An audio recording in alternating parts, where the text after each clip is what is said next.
may isa tayong ano parang may sakit siya, may karamdaman. Pero happy pa rin siya. Lalo na si Kuya, hanggang sa ngayon. Asa si mami mo? Pa rin. Tita Ele. Happy na rin ako. Ako man, may pinaramdam rin, pero hindi ko sinasabi sa inyo. Yo, mahina na rin ang tuhod ko. Pinipilit ko lang magpakali.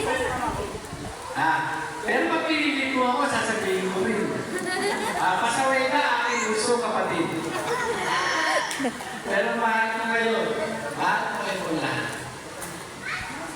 At sana magtuloy-tuloy ang kaligayahan natin ito. Bagaman mahirap ang buwan. Pero ay papalaos din natin ito sa ganitong maligayang magsasama. Mamahal ka, kaya nagkasama-sama tayo at naging happy kayo. Maasa kayo na maligayang kayo lahat, lalo na anak ni, hindi ko napansin yung anak ni Ayan. Anak ni Ayan, nandun. Haba naman yan.